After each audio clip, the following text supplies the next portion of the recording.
Hai, balik lagi dengan gue Berita Busala di Ekonomi Malas. Kali ini gue mau bahas tentang yang namanya pendekatan satu jurus. Dan ini menurut gue cukup menarik dibahas karena gue sebenarnya tidak mempelajari lebih dari tidak mempelajari satu jurus, tapi gue mempergunakan satu jurus. Jadi intinya ada banyak banget dari investasi gue yang gue lakukan itu menggunakan multiple disiplin lah. Social arbitrage gue sempet nyobain, sigarbat, gue pakai GARP juga, pakai PI rendah dan macem-macem lah. Ada makro arbitrage juga gitu. Uh, Saat ini gue di US juga melakukan yang namanya arbitrase model menggunakan bandar judi lah. Gue juga sulit untuk menjelaskannya. Jadi intinya bagaimana caranya lu bisa menang dalam jangka panjang, tapi mungkin lu bisa mengalami kekalahan dalam jangka pendek berdasarkan statistika gitu, bener-bener berdasarkan statistika.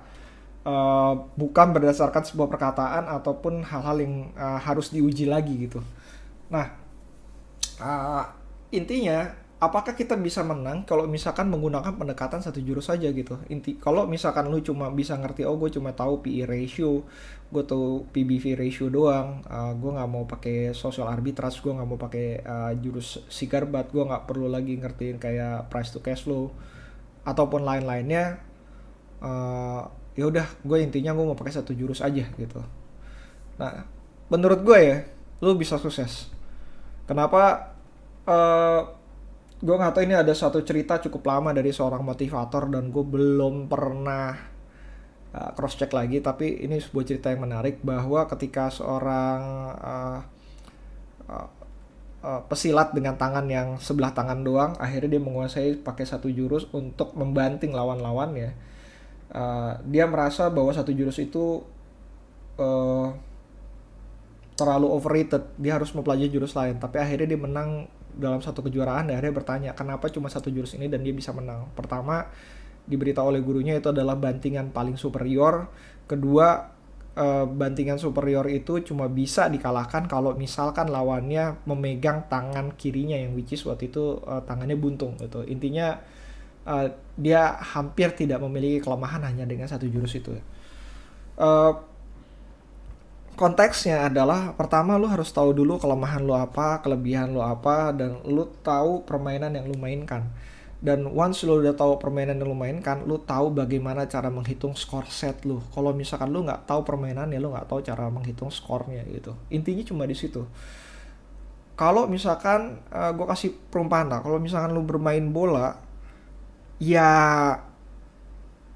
skor misalkan 10-0 itu benar-benar sangat jarang sekali gitu. 7-0 juga jarang-jarang sekali. Tapi kalau misalkan lo bermain bola basket, skor 180 itu kayak sering terjadi. Atau mungkin kalau misalkan 80, 50 gitu, itu sering terjadi. Dan ketika lo tahu permainan tersebut, lo tahu berapa kali lo harus kalah. Kalau misalkan bermain bola tanpa kebobolan terus-menerus, menurut saya itu sebuah hal yang overrated lah. Lu pasti bakalan kalah satu atau dua pertandingan gitu. Kalau misalnya lu jago, lu kalah satu dua pertandingan. Kalau misalnya lu nggak jago, ya lu bakalan jadi rata-rata. Sama halnya kayak bola basket, lu bakalan kebobolan mungkin 50 bola atau 60 kali bola dalam satu kali pertandingan. Karena lu tahu ekspektasinya, lu tahu permainannya, lu tahu bagaimana cara untuk suksesnya. Lu tahu kelemahannya, lu tahu kelebihan dari diri lu. Sehingga lu bisa memposisikan diri lu dalam permainan tersebut. Nah, kalau ada sebuah istilah yang namanya fat pitch. Ini istilah yang diperkenalkan oleh Buffett di dunia investasi berdasarkan satu buku dari Ted Williams mengenai Baseball and Waiting for Fat Pitch, Frankie Martin. Di di bukunya tersebut, gue belum baca, unfortunately gue belum baca, tapi Buffett itu bilang bahwa yang dia lakukan adalah menunggu untuk bola-bola itu datang. Kalau misalkan dalam baseball itu kayak dia punya ada, unfortunately gue lupa, anggap aja let's say kayak ada 100 titik, cuma ada 27 titik yang oke, jadi seperempat dari titik tersebut yang oke untuk dipukul oleh Ted Williams. Ted Williams menunggu di titik-titik tersebut, di mana titik tersebut kayak paling optimum untuk melakukan pemukulan. Jadi kalau misalkan dia bisa dipukul di titik tersebut, artinya dia bisa mendapatkan home run jauh lebih baik, atau pukulannya jauh lebih baik lagi. Menariknya, ada sebuah komik namanya Dora Base, itu melakukan hal yang sama. Dia bilang, lu nggak perlu mukulin semua bola yang datang ke tempat lo. Jadi lawan dari si Dora Base ini tuh sebenarnya bisa melakukan lemparan yang benar-benar ajaib lah. Dan saking ajaibnya, bolanya benar-benar random banget untuk datang. Dan ketika bolanya itu random datang, dia berusaha untuk memukul dari arah manapun. Dan ketika dia berhasil memukul dari arah manapun, terlihat bahwa ya dia berhasil memukul, tapi jaraknya itu benar-benar pendek-pendek, bahkan jauh lebih buruk dibanding apa yang dia lakukan selama ini gitu. Jadi yang harus dilakukan adalah menunggu bolanya hanya sampai ke titik optimum di mana dia untuk memukulnya aja gitu. Akan ada banyak sekali kesempatan yang akan terabaikan ketika lu hanya memiliki satu jurus tersebut. Karena lo tahu kelemahan lo tahu kelebihannya, lo tahu permainannya.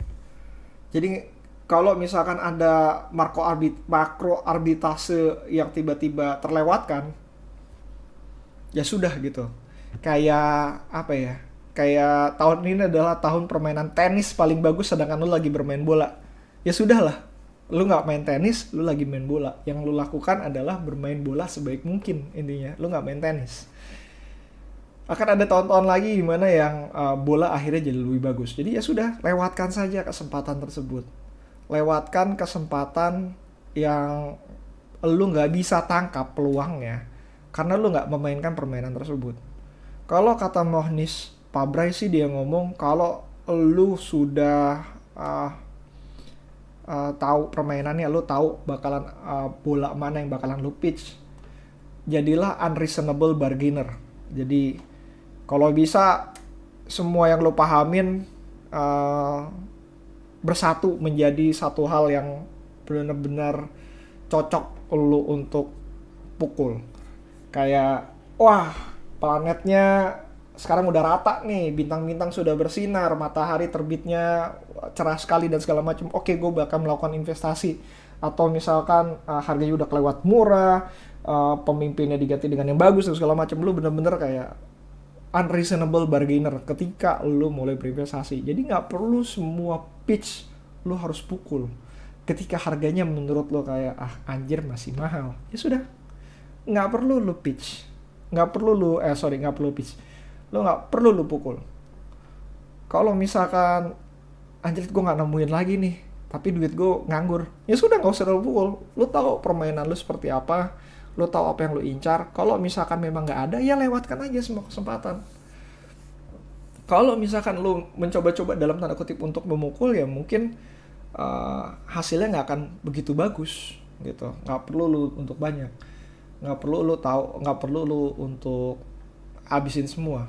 Nah, di salah satu bukunya Money by Morgan Housel, menariknya adalah ada yang disebut dengan keberuntungan, dan lu harus tahu dan paham bahwa keberuntungan itu benar-benar di luar dugaan. Kalau misalkan lu menemukan hal yang bagus dan dia benar-benar odds-nya baik untuk diri lu, tabrak aja aturannya. Sama halnya seperti Charlie Munger, dia mempelajari yang namanya arbitrase, dan menurut gue bukan mengecilkan Munger itu nggak arbitrase, tapi ini benar-benar di luar keyakinannya dia untuk melakukan investasi. Kali ini dia melakukan arbitrase, dan gue sudah ngobrol itu di story time. Maka ya sudah, kalau memang harus dipukul ketika hal tersebut, ya pukul aja. Kadang-kadang lu mesti percaya dengan guts lu, tapi nggak selalu harus bisa lu pukul. Kadang lu butuh banyak waktu untuk menunggu, dan menunggu itu jauh lebih penting ketika lu memiliki uang, ketika lu memiliki aset investasi, dan ketika lu menunggu waktu untuk dijual. So that's it. See you again next time. Kalau ada pertanyaan bisa ke email gue di bayutabusal@gmail.com, atau lu bisa datang aja ke Instagram gue @bayutabusala, DM aja, gue dengan senang hati akan membalasnya.